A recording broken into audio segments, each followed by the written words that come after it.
Boa noite, companheiros e companheiras. Estamos aqui na nossa última parte do nosso encontro hoje.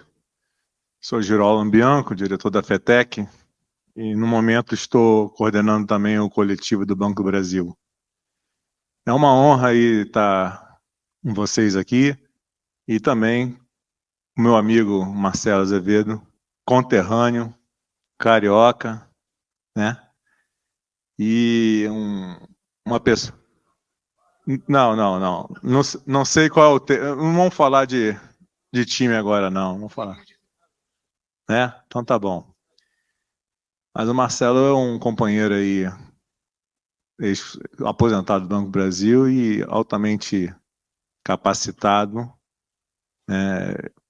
formado em geografia, pós-graduação em ciências políticas e mestre de política pública e doutor em relações internacionais. Bom, e antes também o Jefão já tinha feito uma prévia apresentação. Vou passar a palavra para ele que ele possa falar sobre essa obra aqui, que ele já é autor de vários livros, né? Mas nós estamos aqui, que foi aí, As Finanças do Dragão. E depois, quem quiser fazer alguma pergunta, e depois vir aqui para receber um autógrafo. Marcelo, é contigo. Boa noite a todos e todas. Prometo que eu vou ser bem breve, não vou usar um discurso modelo Xi Jinping, não vou usar um modelo Fidel Castro, nem Hugo Chávez, nem o do nosso companheiro Luiz Inácio. Vou ser bastante breve por causa do adiantado da hora, né? Primeiro, agradecer a oportunidade, né, de apresentar essa obra que é fruto da minha tese de doutoramento, né? Eu sou doutor em Relações Internacionais, me doutorei depois que me aposentei, não consegui lidar muito com esse negócio de ser aposentado, falei, não, estou muito jovem para poder aposentar, eu resolvi continuar estudando, né? E assim, você estudar a China, você esbarra em vários problemas. Primeiro, conseguir entrar no doutorado. Quando eu falo assim, eu quero estudar a China, eu digo, aquele país capitalista, aquele que come cachorro, aí vem aquele monte de besteira que a gente vê por aí falarem sobre, né? Mas eu entrei no doutorado, né? Lá na UERJ. Aliás, onde eu comecei minha formação como geógrafo e terminei agora como doutor. E estudar a China tem um outro problema, você não tem material no Brasil. Eu vejo vários, assim, eu acompanho muitos debates sobre a China, eu ouço coisas que me causam arrepios, mas são coisas que é o que passa no filtro. É o que passa no filtro. E o sistema financeiro chinês, que é o qual eu me especializei pessoalmente, é menos conhecido ainda. Mesmo aqueles que estudam a China com mais profundidade, fazem a passagem muito, como é que eu vou dizer, residual sobre. Por quê? Porque ninguém conhece. O pessoal fala assim, não, a China que tem aquele banco, tem um grande banco lá, tem alguns bancos estatais. Bom, vamos atualizar um pouco primeiro os dados, vamos atualizar o enxerto da galera, né? A China, antes do processo de reformas e abertura, ela tinha um banco central, 30 mil cooperativas rurais. Nós estamos falando do final dos anos 70, início dos anos 80. Enquanto o Brasil tinha bancos públicos estaduais, nacionais, regionais, bancos, alguns municipais. Olha a disparidade de tamanho de sistema, certo? A China era isso. Após o processo de reforma e abertura, aí a gente tem que desmistificar alguma coisa sobre isso. Não foi a adequação da China ao capitalismo, como até alguns acadêmicos, infelizmente, dizem. As reformas e abertura foram conduzidas em áreas estritamente determinadas pelo governo chinês. Nas condições determinadas pelo governo chinês. Por quê? Porque a China, quando abre um processo de reforma e abertura, ela está isolada do mundo. Já tinha brigado com o irmão mais velho, que é a antiga União Soviética. De um lado tinha o imperialismo inglês com a Índia, na sua praia tinha o imperialismo americano. E era um país miserável. Quem estudou, sei lá, anos 70, 80, você falava assim, primeiro mundo, segundo mundo, terceiro mundo e os países comunistas pobres. Aí estava lá, o maior era a China. Nós estamos falando da década de 80, essa mesma era geológica que eu, né? Já estou datado por era geológica. né? Nem por década, por era geológica, né? Então, esse país chamado China, quando faz reforma e abertura, ela tinha limitantes muito claros. Ela não tinha dinheiro, ela não tinha tecnologia e ela não tinha mão de obra qualificada. Então, não tinha como desenvolver um país se você não tem essas três coisas. E o processo de reforma e abertura é exatamente para você capacitar a China a ter essas três importantes condições. E hoje, nós estamos falando aqui, sentados nesta mesa, em 2024. 30 anos atrás, os chineses criaram os seus bancos públicos e os bancos políticos. Vou explicar a diferença de banco público e banco político. Todos começaram como os bancos políticos. O que é isso? São bancos em que 100% do capital é do Estado. A partir dos anos 90, para atrair capital e tecnologia, porque assim, banco de Estado tem muita dificuldade da gente, que é 100% Estado, né, de lidar com questões de mercado, operações de mercado, abriu o capital de parte desses bancos políticos que passaram a ser bancos públicos. Só que a abertura de capital do sistema financeiro chinês está longe de abertura de capital do que aconteceu no Brasil, privatização massiva. Lá não houve privatização do sistema financeiro chinês. Ele foi criado na década de 90, ele só fez a abertura nos anos 2000 e o capital privado internacional não ultrapassa 15% total do capital desses bancos. Por isso que eu digo, são bancos políticos, aquele que 100% do capital é público, não tem atuação comercial, e bancos públicos são aqueles que são bancos do governo que também têm atividade comercial. Certo? Então nós estamos falando de 8 grandes bancos. Eu vou citar aqui e vocês vão notar uma coisa. Cada um desses bancos financia uma parte do desenvolvimento chinês. Banco do Desenvolvimento da China, seria o nosso BNDES. Banco de Investimento, Importação e Exportação. Porque a China sempre pautou seu crescimento por ser um grande exportador. O Brasil tem? Não tem. Certo? Para começar. Banco de Desenvolvimento Agrícola. Banco político. O país tem? Não. O Banco do Brasil acha que é o Banco da Agricultura, né? Do agronegócio. Faz-me rir. Bancos públicos. Olha só. Além do Banco de Desenvolvimento Agrícola, você tem o Banco da Agricultura da China. 2 grandes bancos públicos e políticos voltados única e exclusivamente para financiar o setor agrícola chinês. E vou só citar um detalhe. Esses bancos, hoje, vou acabar de citar os bancos, porque eu cito onde é que eles se localizam. Vamos lá. Banco da Construção para Grandes Obras. Banco do Transporte. Banco da China. Banco do Comércio e Indústria da China. 8 grandes potências econômicas hoje. Se vocês forem consultar os comunistas lá da Forbes, né? Sabe como é? Os comunistas do FMI, do Banco Mundial, né? Porque deve ter tudo comunista, né? 4 entre os 5 maiores bancos do mundo por ativos são bancos públicos chineses. Chineses. Que simplesmente não existiam há 30 anos atrás. A China tem um sistema, hoje posso afirmar com dados reais, inclusive de dados estatísticos do FMI, do Banco Mundial, de sites especializados americanos. A China tem o 2º maior sistema financeiro do mundo. A maior seguradora do mundo é Ping Yang, que também não existia 30 anos atrás. O sistema financeiro chinês levou 30 anos para se tornar um sistema financeiro moderno e competitivo. Enquanto o sistema financeiro estadunidense ou europeu levou 200, 300 anos. Olha o tempo, a velocidade da coisa. E qual é a grande virtude disso? Primeiro, os chineses sabem onde querem chegar. E mais do que isso, os chineses sabem lidar com o sistema financeiro. Vamos citar aqui um fato interessante, vamos lá. Crise de 2008. Né? Ninguém previa a crise de 2008, nem aquelas agências de risco internacional, Merrill Lynch, Fitch, o que a gente quiser, Moody's. 2007, a crise começou em 2007, explodiu em 2008. No mercado financeiro desregulado liberal estadunidense. Não foi? Foi. O mundo inteiro pagou a conta. Atingiu a China? Muito pouco. Atingiu mais o setor exportador chinês. Por quê? Porque o sistema financeiro chinês é controlado. O sistema financeiro é tão controlado que eles... Aqui, para você quebrar um sigilo bancário, é quase um estupro à Bíblia. Né?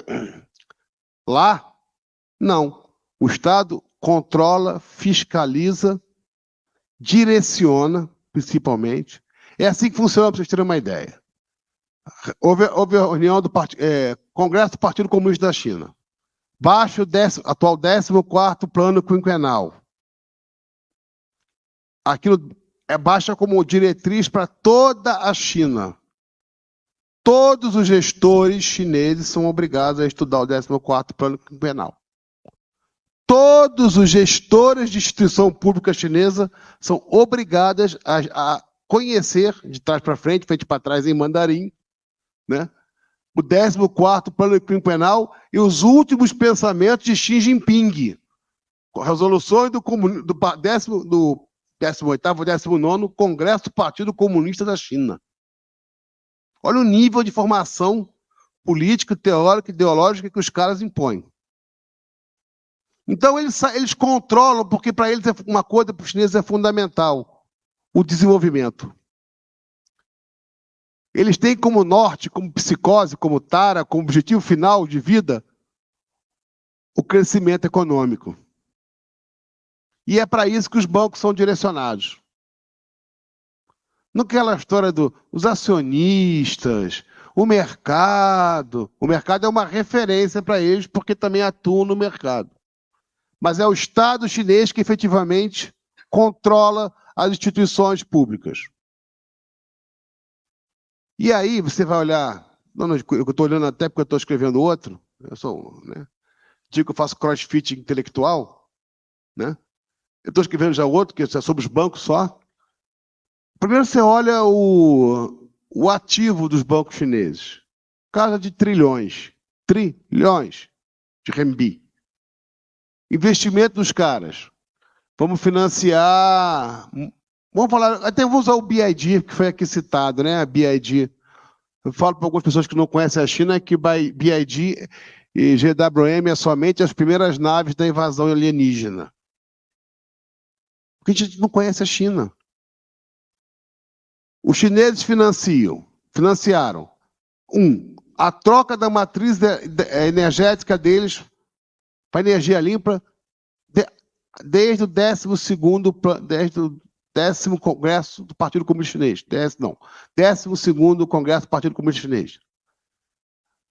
Eles financiaram a troca de toda a matriz, estão financiando, e financiando muito, a troca da matriz elétrica da China. Daí vem o carro elétrico chinês. Eles financiaram a pesquisa, desenvolvimento e ciência e tecnologia do carro chinês. Os bancos públicos chineses financiaram a infraestrutura de distribuição de energia da China. Os portos que exportam os carros ultramodernos foram todos financiados pelos bancos públicos chineses. O navio da BID, olha que legal, né?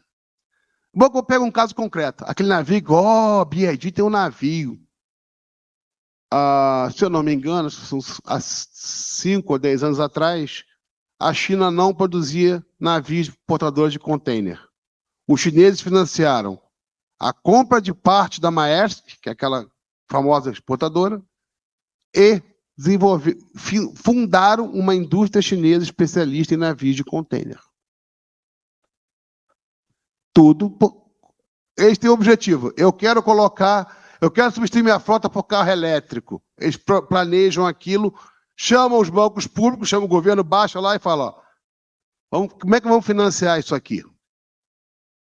Como é que nós vamos financiar aqui? Porque, assim, embora tenha cada banco destinado a uma área de financiamento, efetivamente, várias vezes, pelo tamanho das grandes obras, reúne-se o capital do banco A, B, C, D e E, faz um pool de capitais, né? E financia a obra. E o governo banca a obra. Por isso que eu digo, nós estamos vendo aqui, são primeiras espaçonaves da invasão alienígena. Os alienígenas são grandes, viu? Bem grandes. E a gente fica aqui pensando, falando besteira dos carros chineses. Quem é jovem há mais tempo, tipo eu, né? Quando eu tinha cabelo, né? Lembra que nos anos 70, 80, 90, né? Via alguma coisa e falava assim, made in Japão, né? Não presta. Made in Taiwan, não era assim? Carro sul-coreano, carro chinês, entendeu? A gente pega através da história e vai resgatando. Então, o sistema financeiro chinês, ele é um dos pilares do desenvolvimento da economia chinesa. Vou olhar aqui a garganta porque eu falo demais. Essa mania Xi Jinping cansa, viu? Vocês querem ver uma coisa interessante? A China criou. Não é que a China estatizou o sistema financeiro. É errado dizer isso. Com a Revolução Vitoriosa de 1950, você só tinha algumas instituições bancárias em Hong Kong e Macau, que eram, na verdade, ocupações britânicas, fruto da Guerra do Ópio. Se estiver errado, professor Helder, você me corrija, né?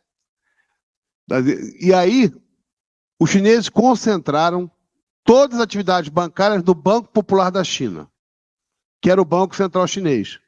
Inclusive, o único outro banco que existia era o Banco Cooperativo Agrícola da China, que foi incorporado ao Banco Popular da China. Certo? Então, não existia Banco do Comércio da Indústria, Banco da China, Banco disso, Banco daquilo, antes de 1990. Não existia. Então, não houve processo de estatização. Houve processo de criação efetiva do que não existia. Não houve processo de estatização, como a gente disse, modelo Revolução Russa, que realmente foi estatizado. O modelo chinês foi criado pelo Estado. A China não tinha seguradoras. O Estado criou um. A China não tinha bolsa de valores. O Estado criou um. Criou uma, criou duas. E aí se aproveitou, de certa forma, do capital intelectual de Hong Kong. Vocês querem ver uma coisa bem trivial? Se a gente for pensar num país como o nosso, que tem dimensões continentais, e tem a agricultura que tem entre o agronegócio, que não produz, o agrobusiness, como eles se auto-intitulam, né? O agro-pop, que é 10% do PIB, né? O resto são pequenas propriedades. Quem financia isso? O Banco do Brasil, Plano Safra. É isso? Basicamente é isso, né? A agricultura brasileira, alguns recursos do Ministério e tal. Na China, que é um lugarzinho um pouquinho maior, né? Um pouquinho maior, em que metade do seu território é deserto, você tem o Banco do Desenvolvimento Agrícola da China, que financia obras monstruosas de infraestrutura para a agrícola, desde ponte a hidrelétrica, a usina elétrica no campo, usina eólica no campo. Esse cara é um banco pequeno, né? Só lida com esse negocinho desse tamanho. Esse é um. O banco, e também investe pesadamente em tecnologia de semente. O Banco de Desenvolvimento Agrícola. Esse é um banco. Grande pra cacete. O outro é o Banco da Agricultura da China, que é o cara que financia a agricultura em si. E aí o que é? Tecnologia agrícola. Recuperação de áreas degradadas. Deslocamento de população de áreas de risco. Porque a China tem uma questão muito concreta, assim, e é muito presente nos documentos deles. É central para eles a erradicação da pobreza. Tanto é que a China tirou 800 milhões de pessoas da linha da pobreza em 40 anos. Né? Tira uns 4 Brasil, 5 Brasil, em 40 anos. Né? Deve estar funcionando aquele negócio lá, né? E além disso, você ainda tem um outro detalhe. Você tem as cooperativas rurais, que foram fundamentais para você financiar o consumo no interior. Porque na China o cara queria comprar um fogão. Não tinha banco no interior. Quem financiava? A cooperativa rural. A cooperativa, os agricultores do interior da China queriam comprar um trator. Quem financiava? A cooperativa. Então, as cooperativas rurais na China tinham um papel estratégico. E elas evoluíram com o tempo. Totalmente controladas, direcionadas, injetaram dinheiro para cacete do Banco Central da China, o Banco Popular da China. E hoje você tem no campo, no livro eu mostro a evolução, aí no livro de 5 em 5 anos eu mostro a evolução das instituições na China. Você tem cooperativas rurais, pouco número ainda, você tem bancos comerciais rurais, sabia disso? Porque o campo está esvaziando e as cidades estão crescendo, mas elas continuam no interior. Você tem banco cooperativo rural, banco comercial rural, tem banco de cantão e vila. Cantão e vila, para trazer aqui para a linguagem nacional, é banco de município, de distrito. Sabe? Olha, nós estamos falando aqui de 5 tipos ou 6 de tipologias diferentes de instituições que financiam a agricultura chinesa. Não por menos, o pequeno banco da agricultura é o 3º maior banco do mundo por ativos. Vocês têm ideia do que nós estamos falando? Acho que eu nunca ouvi falar do tamanho desse monstrinho, né? Tamanho desse monstrinho. O monstrinho cresceu e virou esse monstrão. Outra coisa, os chineses têm desenvolvido uma política externa, através de seus bancos, de financiamento de obras fora da China de porte enorme. Por quê?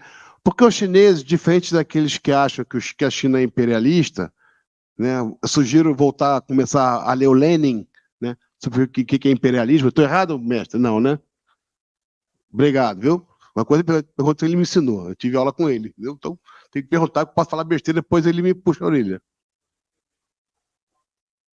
Tá vendo só? Velhos hábitos. Velhos hábitos. Então, os chineses trabalham com uma teoria chamada teoria relacional. A China é uma civilização de 5.000 anos. É um Estado nacional de mais de 2.100 anos. É a única civilização que não foi invadida pelos grandes conquistadores, com exceção dos mongóis. Então tem uma cultura enraizada, secular. Isso é importante pra cacete. Milenar, exatamente. Enraizada. Então os chineses dão muito valor à relação, porque isso vem de onde? Vem da vida comunal dos chineses. Relação da comuna, da comunidade, das vilas chinesas.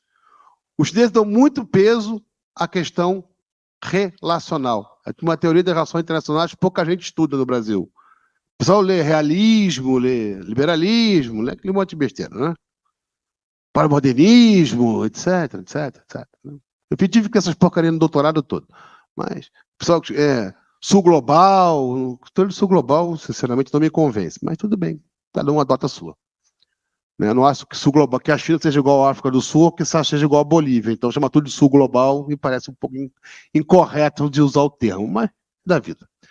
Então, os chineses trabalham com o conceito de reciprocidade relacional. Como é que é a relação da China com a Rússia? É uma questão de relação histórica. Não existiria a China se não houvesse a Revolução Russa de 17. Isso me parece óbvio. A ideologia da China, não, eu digo que a ideologia da China é assim, os chineses, eles mesclam de certa forma Marx, um pouco menos de Lenin, Confúcio e Mao e Deng. Então, os chineses usam muito o termo que eles se consideram um socialismo de mercado. E a última versão que estão usando agora é que é uma sociedade socialista moderna para uma nova era. Esse é o jargão da hora. Então, os chineses hoje não trabalham mais para ser uma sociedade de desenvolvimento médio no porte que tinha as sociedades do Ocidente. Não. Os chineses querem desenvolvimento de alta tecnologia em todos os setores. E isso faz parte do discurso o tempo inteiro nos últimos 2 congressos de Xi Jinping. Nós seremos um socialismo moderno para uma nova era. Isso quase ninguém fala no Brasil, porque a gente não consegue nem acessar aqui o site. Eu consegui, não sei, né? Graças a sei lá quem, acessar. Eu li os planos quinquenais. Eu li o plano quinquenal. Em inglês, ainda bem, porque em mandarim tem chance. Tem que nascer de novo. Mas eles funcionam assim. Eles projetam o futuro. Em vez de nós, que nós ficamos assim, a gente quer uma coisa para hoje, os chineses projetam longo prazo. Só que eles projetam em longo prazo e executam um crescimento do sistema financeiro em 30 anos. Coisa que o capitalismo ocidental levou 200. E mais do que isso, é mais seguro. A China cresce nos últimos 40 anos mais que os Estados Unidos. Então, assim, é um modelo do sistema financeiro que nós temos que debater, por exemplo. Assim, claro, nós não fizemos uma revolução comunista, infelizmente, não passamos alguns que a gente queria no paredão, nem mandar alguns outros para campo de reeducação, infelizmente não foi possível, né? Eita ferro. Mas, por exemplo, qual é hoje, a gente vai pensar para o nosso quintal aqui, dentro do governo que nós elegemos com todas as contradições, eu não vou aqui discutir, né? Qual é o nível de coordenação econômica que tem entre as instituições públicas no Brasil de financiamento e desenvolvimento? 0. 0. Como é que você vai fazer política industrial se não tem nenhuma integração entre o Ministério próprio e o BNDES? Banco Brasil e Caixa parece que assim, são 2 irmãos que não se dão bem desde que nasceram. Só se reúnem em reunião de família, quando alguém faz aniversário, quando alguém morre. Só. E aí? Aí vou fazer a política habitacional de grande porte. Quem vai financiar? A Caixa sozinha tem capital para isso? Não tem. Tem expertise? Talvez. Não tem. E o direito que vem o capital? Não vem porque não tem. Quem financia a importação e exportação no Brasil hoje? Ninguém. Aliás, o BNDES um pouco. Ninguém. E aí mostra por quê. Mesmo as condições nossas limitadas, politicamente pela conjuntura política, o governo tinha que ter algum tipo de articulação política interna. Na China, eles têm o tal de SASAC, que é o Centro de Controle de Ativos, um nome, né, que controla todo o funcionamento das empresas públicas. Na China, você tem 92 grandes conglomerados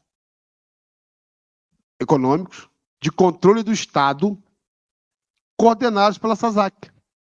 E aí, meu amigo, o mundo voa, né? E no Brasil, o que a gente tem? O que é que a gente tem? Não tem. Por quê? Porque as pessoas não conseguem pensar fora do mercado. A direção dos bancos públicos, eu vejo algumas coisas, que sou jovem há mais tempo, militei muitos anos. Onde é que aparece a palavra desenvolvimento? Alguém viu por aí? No Banco do Brasil, na Caixa Econômica? Crescimento econômico. Alguém viu essa palavra? Não tem visto mais, não.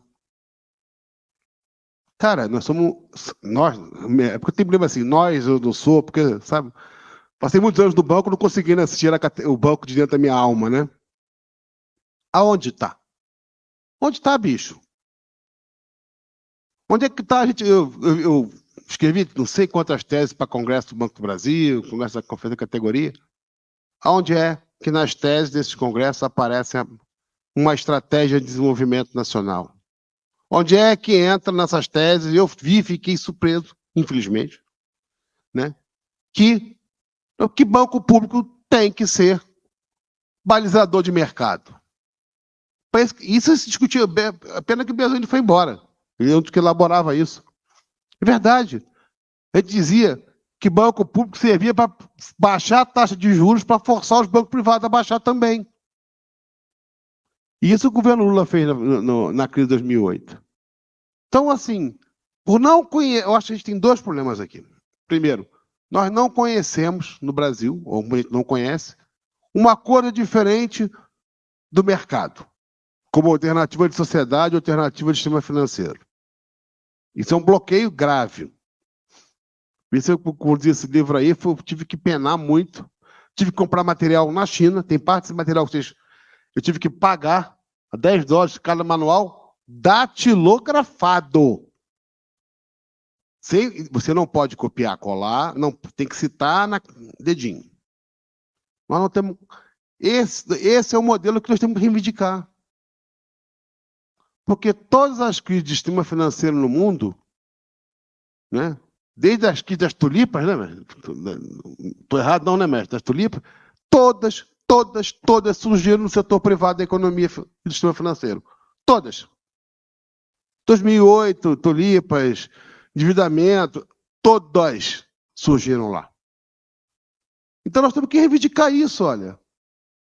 Retomar a palavra desenvolvimento, retomar crescimento, ter orgulho de ser banco público. Porque é o seguinte, o nego fala, mas banco público tem corrupção. Vamos falar da Americanas? Vamos falar da Americanas? Como é que seria Americanas na China? Essa é ótima. Na China. Tem uma lei legislada de 2005. 2005. Tanta coisa na cabeça que está faltando neurônio e faltando cabelo.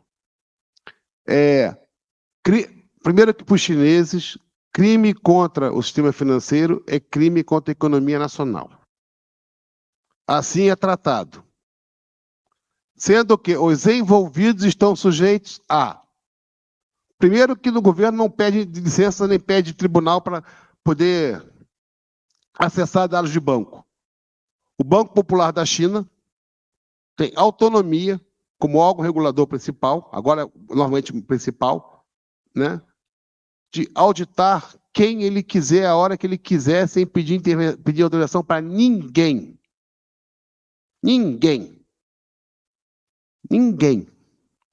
Detectou que o cara está envolvido em fraude financeira, a primeira coisa é afasta o cara, bloqueia os bens dele, prende, dá cadeia na China.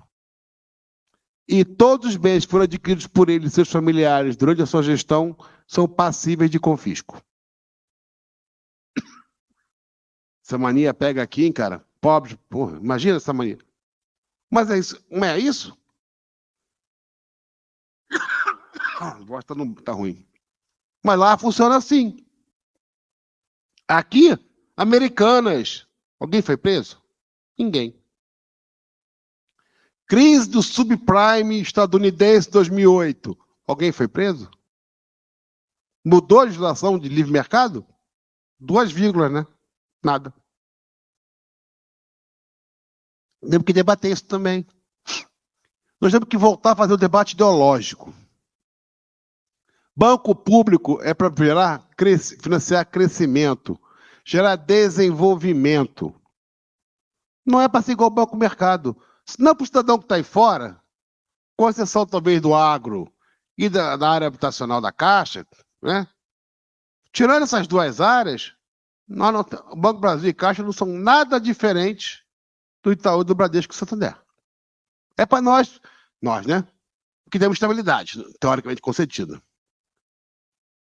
Isso nos atende? Eu acho que a gente tem, assim, eu acompanho, embora que eu já falo da categoria e muito dedicado a ler e estudar.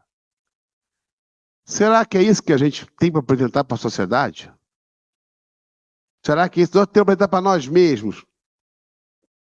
Porque eu lembro em 2003, primeiro mandato do Lula, eu estava na ativa, a gente fez um grande congresso dos bancos públicos, assim, que bancos públicos nós queremos. Foi feito grandes debates técnicos, estratégicos, gente pensadora, acho que o Pezzolini estava presente. Né? O que nós queríamos e tal, altíssimo nível de debate, um monte de elaborações, etc, etc. Não vi mais nada. Não vi mais nada. Olha que foi o primeiro, olha, eu frequentei a vida sindical. O primeiro congresso meu do Banco do Brasil foi em 91. Eu fui até 2019, vi bastante coisa, né? Eu fui a todos desse congresso. E quem é que tem que levantar isso? Nós, abre aspas, vocês que estão no ativo. Porque aposentado é aquele colega chato que vai lá pedir favor. Estou mentindo, não, né? Não, né? Pois é, já tem muito colega aposentado, entendeu? Aposentado não, desculpa o termo, é pós-laboral, assim, beneficiário da Previ, como a gente gosta de ser chamado. Né? É assim que a gente é chamado? E dos novos, o que vocês estão pensando? Né? A geração mais nova. Que a vida é só ficar brigando por bater meta e ganhar PLR? É isso que vocês querem do Banco Público? É para isso? Tem que ter. Mas não precisa ser lucro dessa forma, não precisa ter tão grande quanto.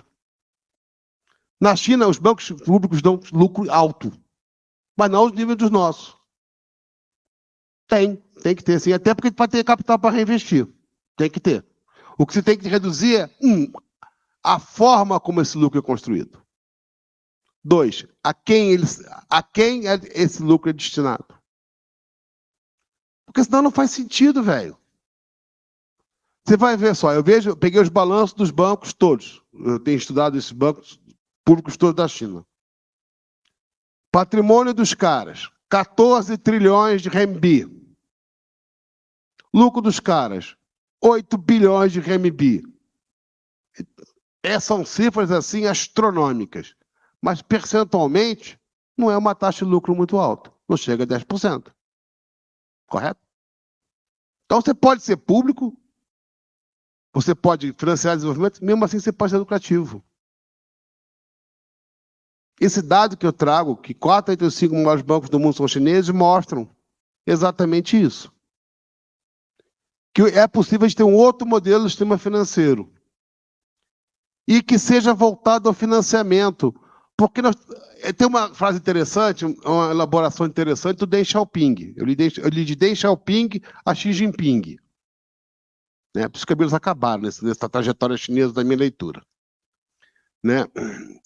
Deng Xiaoping dizia, uma primeira coisa que Deng Xiaoping falava era o seguinte: olha, não existe modo de produção exclusivo de nenhum país de nenhum tempo. Logo, eles podem ser usados por qualquer um, assim como os ocidentais usaram a vela e a pólvora que foi pelos chineses. E segundo, um grande salto do Deng Xiaoping, ele dizia o seguinte: olha, nós temos que parar de fazer investimento com orçamento público. Por quê? Primeiro, porque isso é finito. E segundo, eu gasto o orçamento e depois, o que fica? A grande sacação do Deng era a seguinte: nós temos que construir crédito em vez de usar verba pública. E quem é que concede crédito? Os bancos. Que bancos? Eu não tenho bancos. Deixa eu dizer, sejam bancos de fato. Não bancos que ficam controlando quanto é que sai de moeda, bancos no século XIX. Deixa eu dizer isso. Nós temos que ter bancos que sejam bancos de fato. Quem é que cria moeda? São os bancos. Como? Ampliando o crédito. Só que eu preciso ter bancos capazes de fazer o quê? Ampliar o crédito. A gente viu aqui o Bezoini falando anteriormente, né? Que fica tudo no tal do ajuste fiscal, né? Você já está terminando de concluir, não? Ah, tá. Pô, eu nem entrei na hora do Fidel Castro ainda, pô, calma aí. Eu falei que eu vou falar 3 coisas, assim, o Deng Xiaoping, o Xi Jinping e o Fidel Castro. Depois, se sobrar voz, eu lá falo um pouco do Evo Morales. O Confúcio tem que ser com mais calma, tem que ser mais zen e tal. Quê? Não dá tempo, não. Senão amanhã de manhã, um dia nasce, a gente continua aqui, eu falando com você.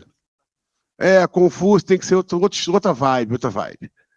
Então, cara, se você não tem orçamento, mas você tem banco que financia.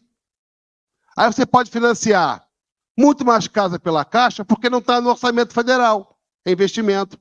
Você pode financiar baita estrutura na agricultura, se tiver um Banco do Brasil que é capaz de financiar, porra. Você pode financiar empresas exportadoras se você tiver um banco capaz de financiar isso. Vou citar um simples fato. A Petrobras construiu a última grande plataforma onde? Na China. Sabe por quê? Porque foi financiado pelo Banco da Exportação da China. Quem ficou com os empregos? Os chineses. Quem ficou com o lucro? Os chineses. Quem ficou com a tecnologia que desenvolveu? Os chineses. Aí a gente constrói fábrica, constrói alguma coisa em Cuba e a nossa imprensa cai de pau e a gente acredita. Entendeu a diferença? Os chineses exportam capital, tecnologia, mão de obra também que eles têm. Agora, por que eles são imperialistas, fazem tudo isso, são feios, chatos e maus? Né? Feios, chatos e maus. Ei, a culpa é deles ter essa capacidade ou é nossa que não tem capacidade de dizer assim, peraí, eu quero o trem elétrico aqui. Vocês financiam? Financiamos, mas os trilhos são construídos aqui. O meio de transporte vai ser construído aqui. A mão de obra é daqui. O que nos falta é ter um projeto nacional. E negociar com os caras, porque senão os caras vão impor, meu amigo. Quem tem é aquela história. Eles têm os bancos, eles têm o dinheiro, quem paga a festa escolhe a música. Se eu vou para a festa que os caras estão pagando tudo, eu não posso reclamar do DJ, né? Concorda? Não é isso? E os chineses têm essa capacidade de planejar, de projetar, que é muito importante a gente aprender.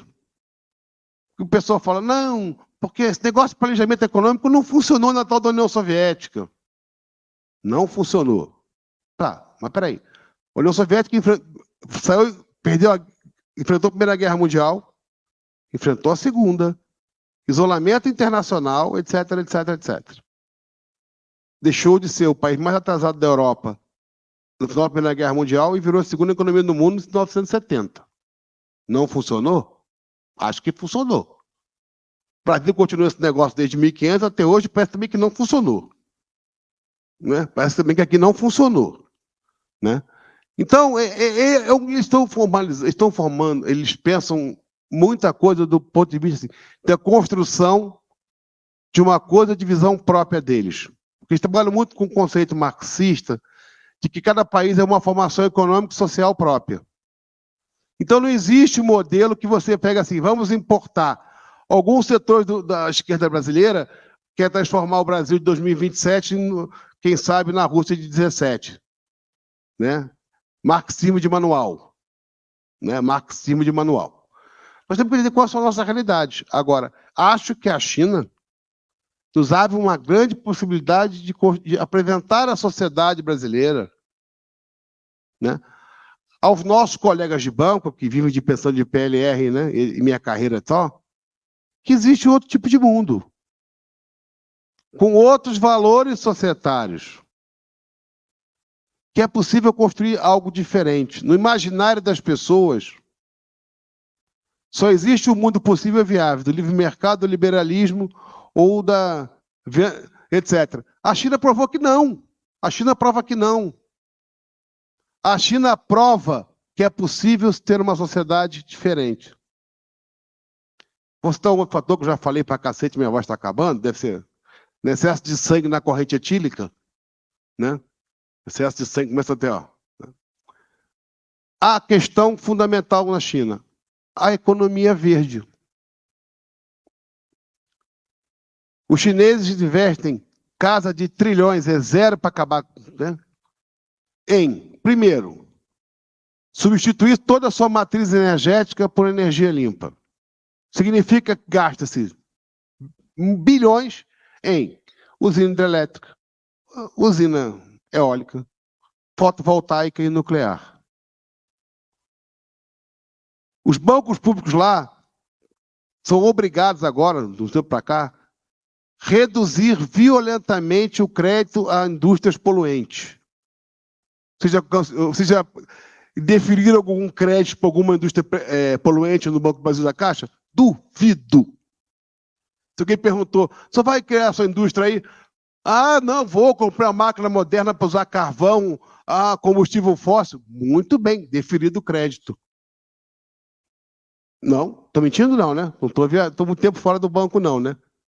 Lá não, meu amigo, lá tem regra. E outra coisa, tem os investimentos públicos chineses têm todo um regramento ambiental e social. Todos têm regramento social e ambiental. E aí, cara, quando você fala em finanças verdes, você fala também que não é só na indústria. Fala em você financiar a urbanização de cidades da China. Fala em financiar o esgotamento onde não tem. Remover moradias de pessoas em regiões degradadas. Tudo isso aqui é finança verde, bicho. Tudo isso aqui é finança verde. E os chineses são campeões mundiais em investimentos em finança verde. Né? Campeões mundiais. Então, assim, é uma enormidade de coisas que eu podia falar aqui da China, porque esse tema é um tema que eu conheço, li bastante, estou escrevendo já um segundo livro, né? Que foi lançado daqui a 2 anos. É importante conhecer. É importante ver que existe uma alternativa à sociedade de mercado capitalista. Conhecer, debater, falar, ó, nada disso, olha aqui, ó. Eu conheci um cara que estudou, e outra coisa, este meu livro, no quase 90%, são documentos oficiais do governo chinês. Não são as fontes tradicionais. São documentos oficiais de órgãos reguladores da China. Certo? Não são aquelas, não é a Folha de São Paulo, nem o Globo, nem Globo News, nada disso. Leiam, discutam. Eu acho que assim, o papel desse livro é assim, ele é passível de várias críticas, eu acho até que deva ser criticado, porque nada é perfeito, mas ele abre um monte de perspectivas de a gente olhar diferente a China. Pelo sistema financeiro chinês, que eu digo para vocês, no Brasil você não tem quase nada publicado sobre. Nada. E fala um pouco desse modelo de desenvolvimento projetado pelo governo chinês. É um pontapé, uma primeira publicação sobre o sistema financeiro chinês. Claro, nós temos outras grandes publicações sobre a China, de pesquisadores brasileiros. Eu posso até citar o meu coordenador, o professor Elias Jabbour, que eu recomendo também que vocês adquiram, leiam, que é o maior pensador brasileiro sobre a China. Com certeza o é. Foi meu co-orientador, devo muitos favores a ele. Uma pessoa espetacular, um cara mais dedicado, dedicou a vida a estudar a China.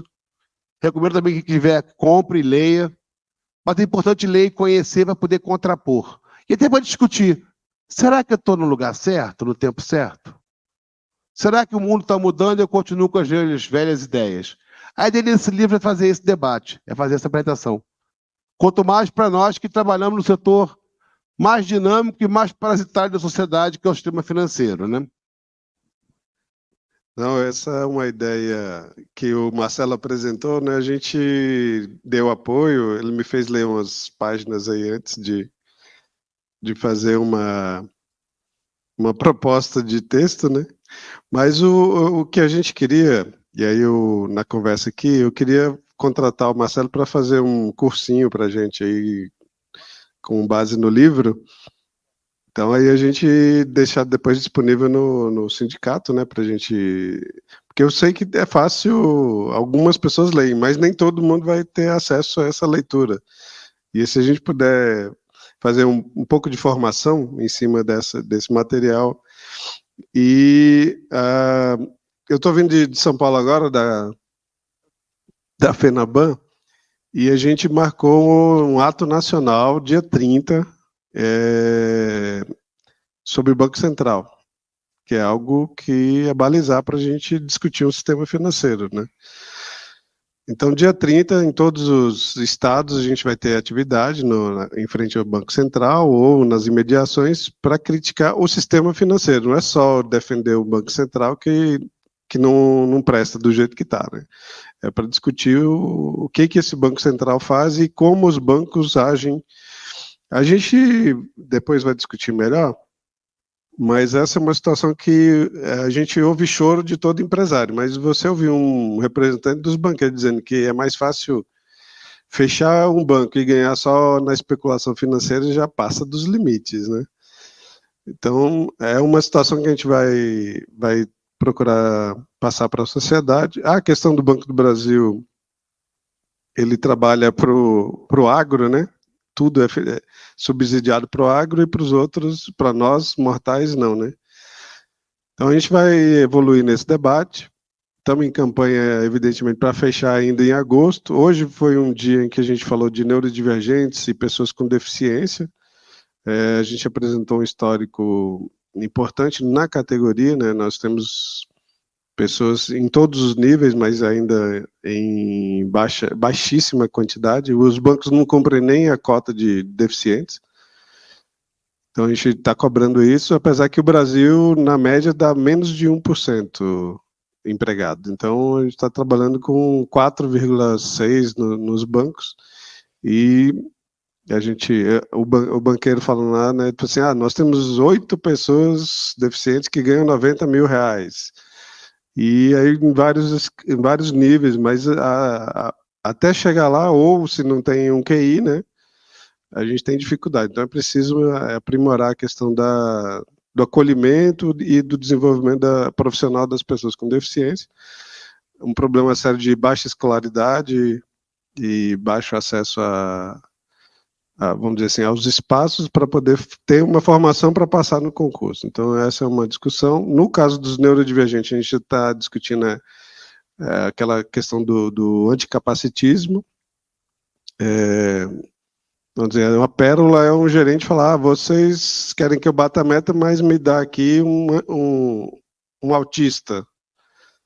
A pérola das pérolas, né, que acontece. Então, como se essas pessoas, esses gerentes, né, fossem grande coisa também. Então, a gente vai avançar um pouco nisso. Propusemos um grupo para aprimorar o debate e criar políticas internas que a gente não vai ver a curto prazo, né? Não vamos ver esse ano ainda, mas espero que a gente avance. E na próxima a gente vai discutir algo que é mais importante, que é a questão de saúde, né? Importante no sentido de que isso tem acometido demais os trabalhadores, o adoecimento da categoria. Então, depois a gente passa mais informações para vocês, mas eu queria agradecer vocês, especialmente por terem ficado aí até agora, nessa missão, e o Marcelo aqui pela disponibilidade, né? Então, vamos comemorar e celebrar mais essa fase aqui do Marcelinho.